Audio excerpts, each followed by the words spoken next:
Hello दोस्तों, एक बार फिर से आप सभी का स्वागत है एजुकेशन बाइट पर। आज मैं आपका डीएलएड थर्ड सेमेस्टर का गणित विषय का 2019 का क्वेश्चन पेपर लेकर के आई हूँ। इससे पहले मैंने आपके कुछ विषयों के जो प्रीवियस ईयर पेपर हैं वो करा दिए। अगर आप लोगों ने वो पेपर नहीं सॉल्व किए हैं तो उनको सॉल्व कर लीजिए, देख लीजिए क्लास। और टेलीग्राम पर भी मैंने आपको जो क्वेश्चन पेपर है उनकी पीडीएफ प्रोवाइड करा दी है। अगर आप लोगों ने टेलीग्राम चैनल ज्वाइन नहीं किया है तो टेलीग्राम चैनल को ज्वाइन कर लीजिए, जिससे जो आपकी पीडीएफ रहेंगी वो आपको वहाँ से मिल जाएंगी और जो एग्ज़ाम से जुड़ी हुई जो भी आपकी अपडेट रहेगी वो आप तक पहुँचती रहेगी।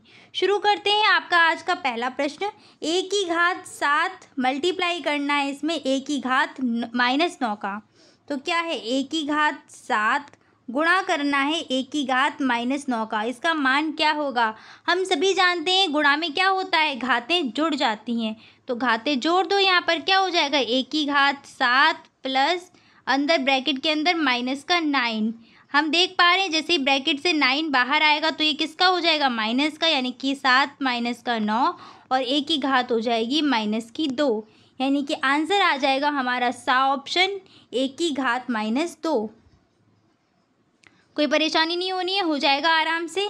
अगला प्रश्न है आपका, a³ - b³ upon a² plus ab plus b² का मान क्या होगा? तो a³ - b³ का फॉर्मूला खोल दो, ये होता है हमारा a - b। फॉर्मूला होता है a - b और दूसरे ब्रैकेट में हमारा चलता है a² plus ab plus b²। a³ - b³ की जगह हमने ये लिख दिया, अपॉन में क्या दिया था, जो अपॉन में दिया है उसको लिख दो a² plus ab plus b²। देख पा रहे हो, ये वाला ब्रैकेट और ये वाला ब्रैकेट दोनों सेम है, कट जाएंगे। आंसर क्या आ जाएगा, a - b। और a - b कहाँ मिल रहा है, बी ऑप्शन में, यानी कि बा ऑप्शन हमारा सही हो जाएगा। अगला आपका थर्ड क्वेश्चन है, 7/20 भिन्न का प्रतिशत रूप होगा। तो 7/20 प्रतिशत में चेंज करने के लिए 100 का गुणा कर देते हैं। 100 का गुणा कर दिया, 0 से 0, 2 पंजे 10, यानी कि कितना बना, 35%। आपका आंसर रहेगा दा ऑप्शन 35%। अगला प्रश्न है, यदि समुच्चय a बराबर 4 6 7 और समुच्चय b बराबर 3 5 6 हो तो a इंटरसेक्शन b का अवयव है। इंटरसेक्शन का मतलब है जो दोनों में कॉमन होगा वही लेना है। दोनों में कॉमन क्या है, सिर्फ और सिर्फ 6 कॉमन है, तो a इंटरसेक्शन b का मान हो जाएगा 6, यानी कि ऑप्शन बा ऑप्शन आपका करेक्ट है। अगला प्रश्न है, 1 वर्ग मीटर बराबर है 1000 वर्ग सेंटीमीटर के, या फिर आपके बाकी के ऑप्शन है 100 वर्ग सेंटीमीटर, 10,000 वर्ग सेंटीमीटर या 10 वर्ग सेंटीमीटर। क्या रहेगा, तो इसको देखो सॉल्व करो। 1 वर्ग मीटर हमने यहाँ पर लिख लिया, 1 वर्ग मीटर, इसको हम इस तरीके से लिख सकते हैं 1 मीटर का स्क्वायर। चाहो तो कैसे कर लो, 1 मीटर इसके ऊपर होल स्क्वायर लगा लो। 1 मीटर में कितने सेंटीमीटर होते हैं, 100 सेंटीमीटर होते हैं। 100 सेंटीमीटर ऊपर हमारा होल स्क्वायर आएगा और 100 का वर्ग करेंगे तो कितना आ जाएगा, 10,000। ठीक है, 4 जीरो हो जाएंगी, 10,000 सेंटीमीटर स्क्वायर। तो क्या मान निकल के आएगा, 10,000 सेंटीमीटर स्क्वायर या 10,000 वर्ग सेंटीमीटर। तो कौन सा ऑप्शन सही है, पहला 1000 है, दूसरा 100 है, तीसरा 10,000। तीसरा वाला ऑप्शन ही सही रहेगा। पांचों आपके क्वेश्चन हो गए, उम्मीद कर रही हूँ 5 आउट ऑफ 5 आपके ठीक रहे होंगे। अगला है अति लघुत्तरीय प्रश्न। सबसे पहला प्रश्न है, वाहक चेक किसे कहते हैं? तो वाहक चेक जो है वो वह चेक होता है जिसमें चेक रखने वाले को या चेक ले जाने वाले को ही बैंक भुगतान कर देती है। वाहक चेक में क्या करते हैं, जो व्यक्ति चेक लेकर के जा रहा है बैंक उसको ही पैसा दे देगी, ठीक है, उसको ही वो राशि दे देती है बैंक। तो वाहक चेक उस चेक को कहते हैं जिसमें जो व्यक्ति चेक को सबमिट करेगा या चेक को लेकर के जाएगा बैंक में, बैंक उसको ही भुगतान करती है। अगला प्रश्न है, एक समकोण त्रिभुज के समकोण बनाने वाली भुजाएं 4 सेंटीमीटर और 6 सेंटीमीटर हैं। त्रिभुज का क्षेत्रफल ज्ञात कीजिए। तो कैसे करेंगे इस प्रश्न को सॉल्व, यहाँ पर मैंने एक त्रिभुज बना दिया है। आपको बोला गया था कि जो त्रिभुज है उसकी समकोण बनाने वाली भुजाएं कितने कितने सेंटीमीटर की हैं, 4 सेंटीमीटर की हैं और 6 सेंटीमीटर की। समकोण कौन सी कहाँ पर बन रहा है, यहाँ पर। तो ये दोनों भुजाएं कितनी की हैं, एक 4 की है और एक 6 की है। तो बड़ी वाली को हम 6 मान लेते हैं, छोटी वाली को 4 सेंटीमीटर का मान लेते हैं।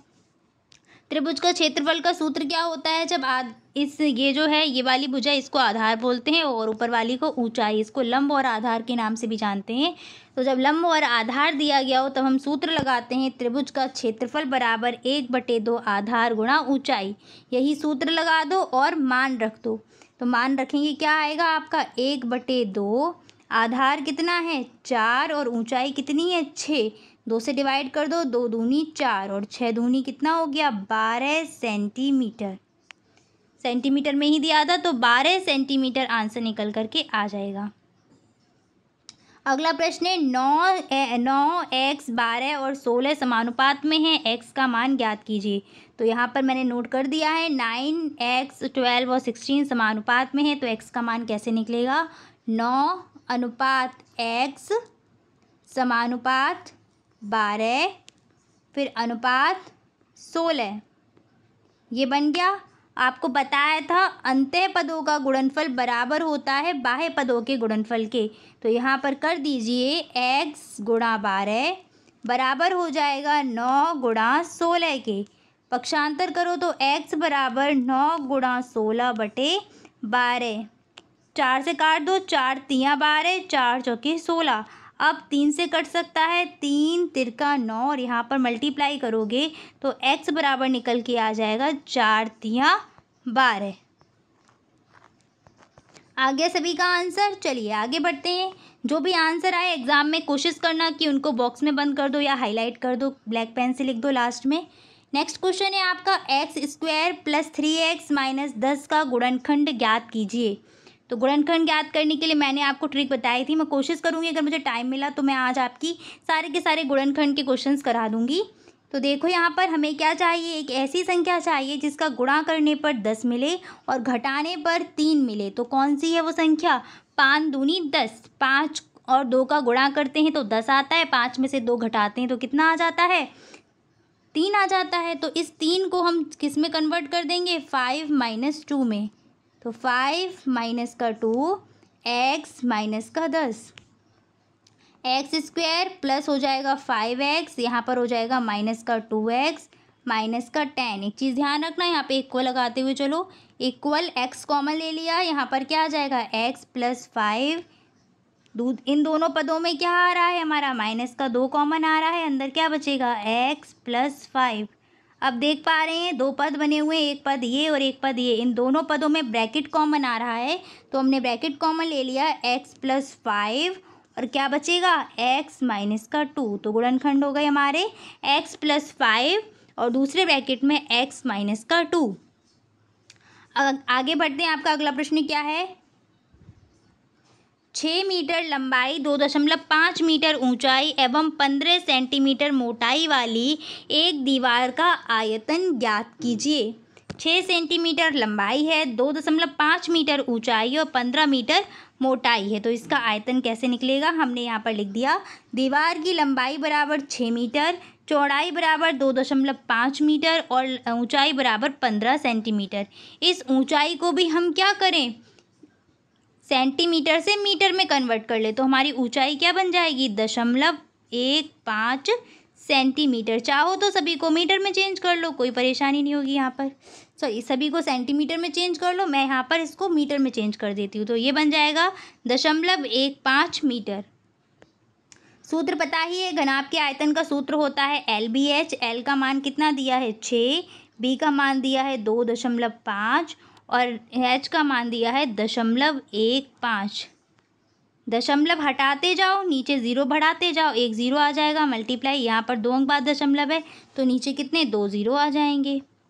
डिवाइड कर दीजिए तो किससे 25 चौके 100, 2 से डिवाइड कर दो, 2 दूनी 4 और यहाँ पर आ जाएगा 2 तियाँ 6।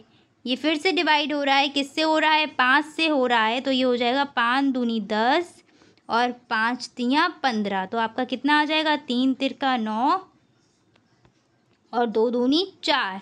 डिवाइड कर दीजिए 4 से, चाहें तो इतना ही छोड़ सकते हैं आप, वो भी परेशानी नहीं है। 4 से डिवाइड करेंगे तो कितना आ जाएगा 4 दूनी 8, एक बचेगा, दशमलव लगाएंगे फिर से जाएगा, 4 दूनी 8, 2 बचेगा, 4 पंजे 10, यानी कि 2.25 मीटर क्यूब हमारा निकल करके आएगा। क्या? घनाभ का आयतन। हो गया आंसर, सभी का आ गया ना। चलो आगे बढ़ते हैं, अगला क्या है। आप चाहें तो सभी जो राशियां हैं उनको सेंटीमीटर में चेंज करके भी कर सकते हो।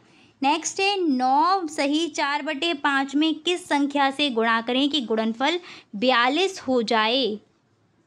तो हम मान लेते हैं इस प्रश्न में कि 9 सही 4/5 में हम किसका मल्टीप्लाई कर दें, x का मल्टीप्लाई कर दें। तो यहाँ पर लिख देते हैं 9 सही 4/5 में हमने गुणा किया किसका, x का गुणा किया, और हमें क्या मिल गया, 42 मिल गया गुणा करने के बाद।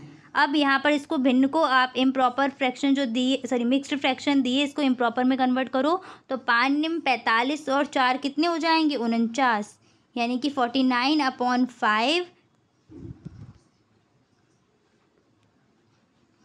मल्टीप्लाई x इक्वल हो जाएगा 42। पक्षांतर कर दो सारा का सारा, तो यहाँ पर ये क्या हो जाएगा, x इक्वल 42/49 गुणा 5।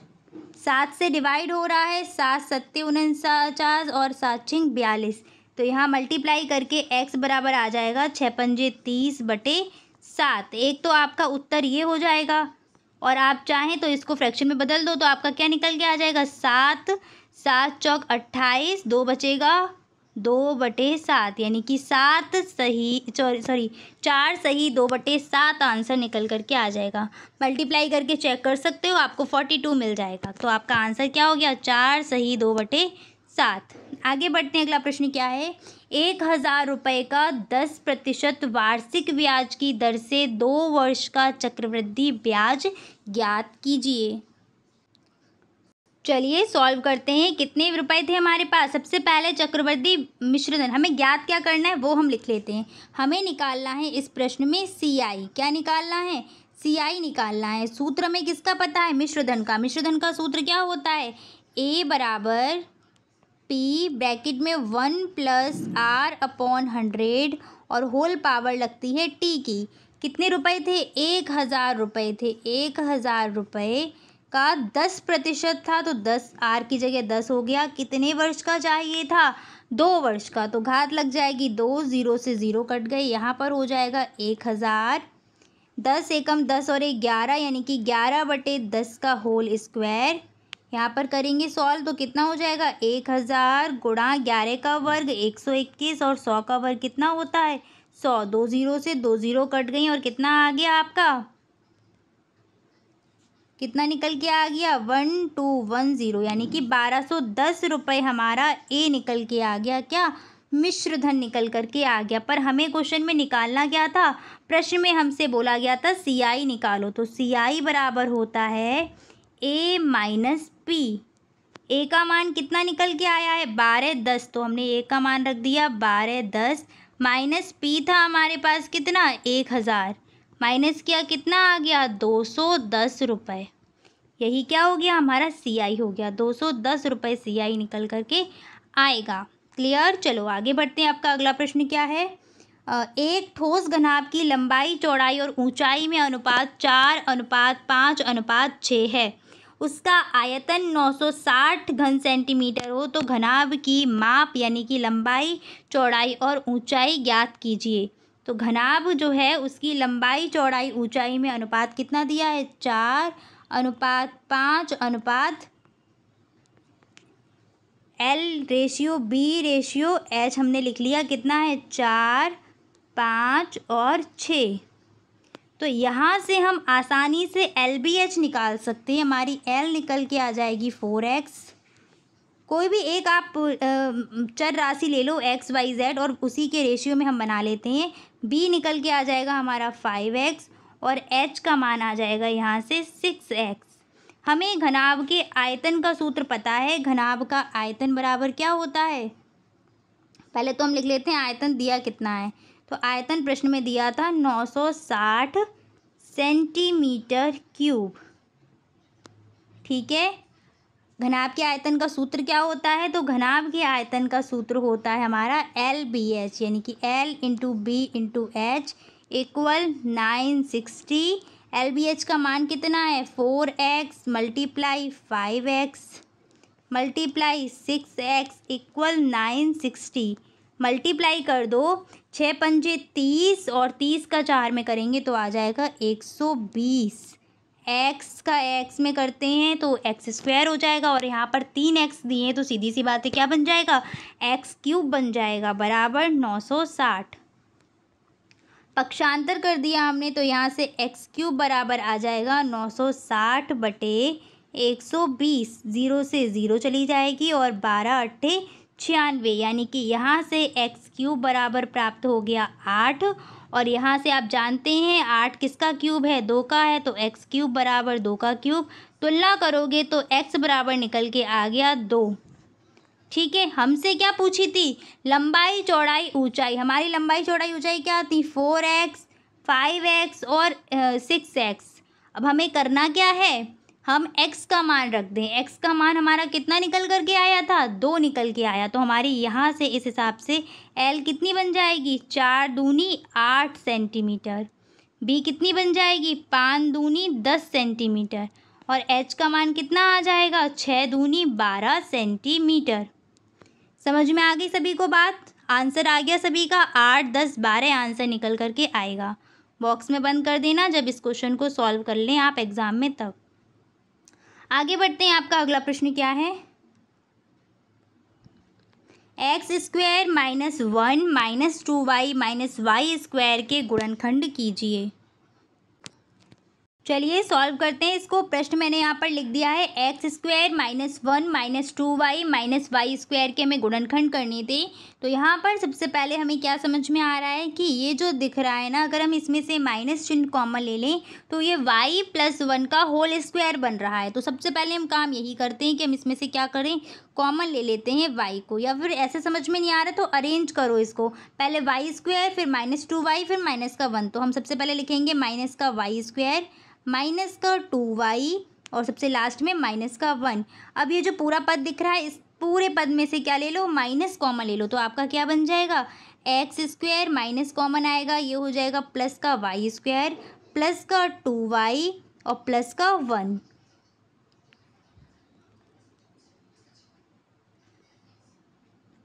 अब क्या करें, हम यहाँ पर देख पा रहे हैं ये क्या बन रहा है, ये कुछ इस तरीके से बन रहा है, ए स्क्वायर प्लस 2ab और प्लस बी स्क्वायर। यही तो सूत्र बन रहा है ना। यहाँ पर a हमें क्या मिल रहा है, a मिल रहा है बाई और v का मान मिल रहा है 1।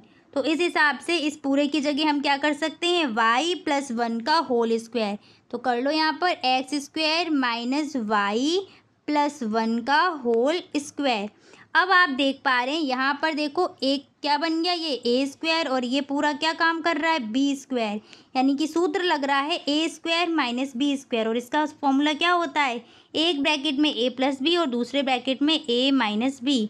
चलिए इसको खोल देते हैं हम, तो हमारा क्या बन जाएगा यहाँ पर, एक्स इस एक ब्रैकेट में ए प्लस बी यानी कि एक्स प्लस बी, बी का मान कितना है वाई प्लस 1, और दूसरे ब्रैकेट में ए माइनस बी यानी कि ए की जगह एक्स माइनस बी की जगह क्या आएगा, y प्लस 1, तो y प्लस 1 और ब्रैकेट लगाओगे तब इसको खोलना, तब ज़्यादा सही रहेगा आपका।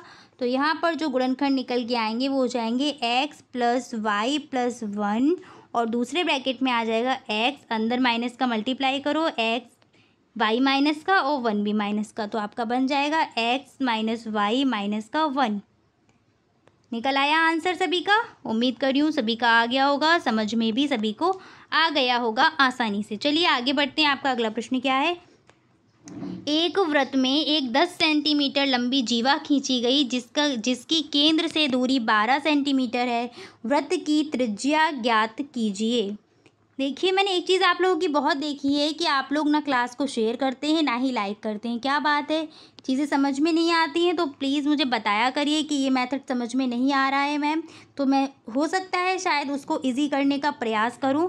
इसलिए कोशिश करा करो कि मुझे एक बार बता दो कि ये मेथड इस मेथड से समझ में नहीं आ रहा है, किसी और मेथड से समझाइए, तो हम वैसा ही प्रयास करेंगे। क्वेश्चन था आपका कि कोई एक वृत्त है, तो हम यहाँ पर एक वृत्त बना लेते हैं इस तरीके से। वृत्त की जो जीवा की लंबाई थी वो थी 10 सेंटीमीटर और वृत्त के केंद्र से जो जीवा पर रेखा खींची गई थी वो थी 12 सेंटीमीटर की। हमसे क्या पूछा था, हमसे त्रिज्या निकालने को बोला गया है। एक प्रमेय मैंने आपको बताई थी कि जो त्रिज्या होती है, त्रिज्या से अगर हम कोई भी लंब डालते हैं जीवा पर, तो वो उस जीवा को तो बराबर भागों में विभाजित करता है। तो यहाँ पर जो आपकी जीवा है वो किस किस में बट जाएगी, 5-5 में। टोटल 10 की थी और एक साइड कितना आ जाएगा, 5, यानी कि ये रेखा आ गई 5। अब आप देख पा रहे हैं ये क्या बन रहा है, आपका एक समकोण त्रिभुज बन रहा है इस तरीके से। और समकोण त्रिभुज में आपको एक भुजा पता है 12, दूसरी पता है 5 और तीसरी यानी कि त्रिज्या निकालनी है। पाइथागोरस प्रमेय लगा दो। कर्ण का स्क्वायर बराबर लंब का स्क्वायर, यहाँ पर लिख देते हैं पाइथागोरस प्रमेय। कर्ण का स्क्वायर बराबर लंब का स्क्वायर प्लस आधार का स्क्वायर। लंब कितना दिया है, लंब दिया गया है 12 और आधार दिया गया है 5। 12 का स्क्वायर कितना हो जाता है, 144। 5 का स्क्वायर 5 25, ऐड करो 5 4 9 और 4 2 6 यानी कि 169। तो यहाँ से कर्ण निकाल सकते हैं। कर्ण बराबर निकल के आ जाएगा √169। इसका मतलब क्या हो गया, 13 का वर्ग होता है ये। तो आपका सीधे सीधे कितनी भुजा निकल के आ गई, 13 सेंटीमीटर।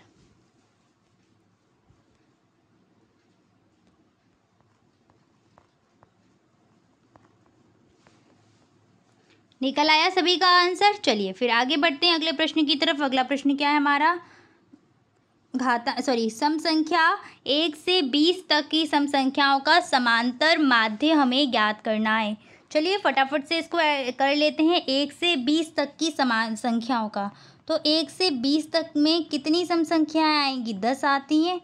10 सम होती हैं, 10 विषम होती हैं। तो 1 से 20 तक की सम संख्याओं का समांतर माध्य यानी कि m बराबर क्या बनेगा, पदों का योग बटे पदों की संख्या। पदों का योग करो तो सबसे छोटी संख्या, सबसे पहले जो सम संख्या पड़ेगी वो पड़ेगी 2, इसके बाद +4 6 8 10 12 16 18 और 20, इतनी ही सम संख्याएँ आएंगी।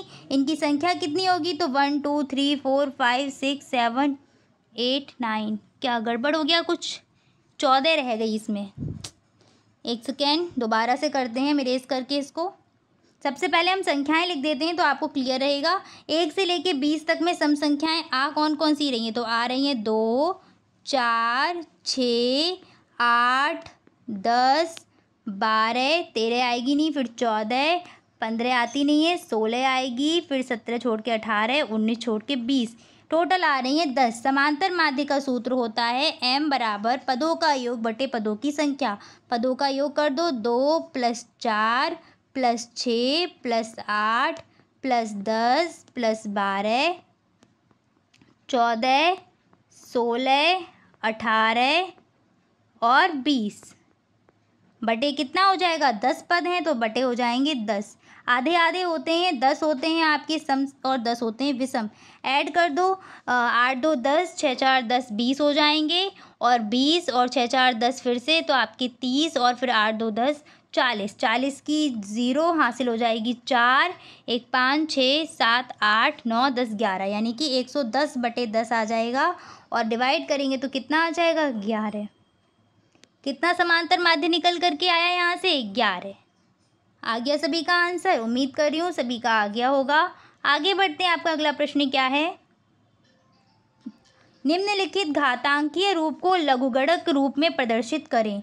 तो पहला है 13 का स्क्वायर बराबर 169। तो इसको हम लघुगणक में लिख सकते हैं log बेस 13 169 = 2।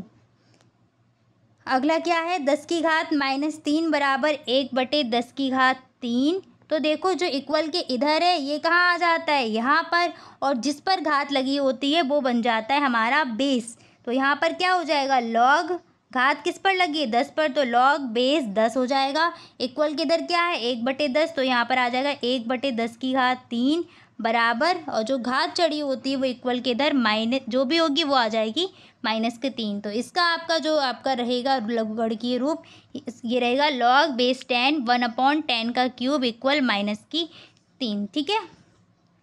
लास्ट क्वेश्चन है आपका समद्विबाहु त्रिभुज के समान कोण तीसरे कोण से 4 गुना है, तो त्रिभुज के तीनों कोणों का मान ज्ञात कीजिए। क्वेश्चन जब समझ में ना आए तो उस क्वेश्चन को कम से कम 2 से 3 बार पढ़ा करो, जिससे जो लैंग्वेज है वो क्या है, क्लियर हो जाए उसकी। क्वेश्चन क्या है, समद्विबाहु त्रिभुज के समान कोण। समद्विबाहु त्रिभुज मैंने यहाँ पर इस तरीके से बना दिया, ठीक है। समद्विबाहु त्रिभुज के मान लिए कि ये दोनों कोण क्या हैं, समान हैं। बोला गया है कि समान कोण तीसरे कोण से 4 गुना है। जो तीसरा कोण ये बचा है इसको हमने मान लिया x। तो समान कोण कितने हैं, तीसरे से 4 गुना। अगर ये वाला x है तो ये जो दोनों समान कोण है ये कितने हो जाएंगे, 4x। ये भी 4x होगा और ये भी क्या हो जाएगा, 4x हो जाएगा। हम सब जानते हैं त्रिभुज के तीनों कोणों का योग कितना होता है, 180 होता है। यहाँ पर एक कोण x है और बाकी के दोनों 4x है, तो आपका यहाँ क्या बन जाएगा, x plus 4x plus 4x बराबर 180 अंश। ऐड कर दो, 4 4 8 और 1 9x बराबर 180 डिग्री। x बराबर कितना आ जाएगा, 180/9 डिवाइड किया कितना हो जाएगा, 9 दूनी 18, यानी कि x का मान निकल के आ गया 20 अंश।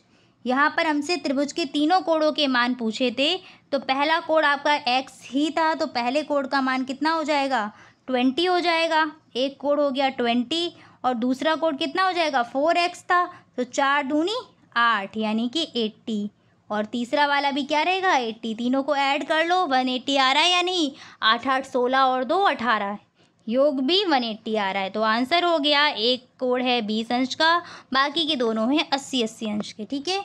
18 क्वेश्चन आपके कंप्लीट हो गए हैं। क्वेश्चन पेपर बहुत बढ़िया था। ऐसे ही जितने भी जहाँ भी मिले प्रीवियस ईयर पेपर को करते रहिए। 2019 का हो गया है, कोशिश करूँगी या तो शाम को, नहीं तो कल आपका 2018 का क्वेश्चन पेपर भी मैं सॉल्व करा दूँगी। चलिए इतना ही रखते हैं आज, मिलेंगे फिर आपकी अगली क्लास में। तब तक अपना ख्याल रखिएगा। Thanks for watching and please like share and subscribe my channel. Bye bye, take care.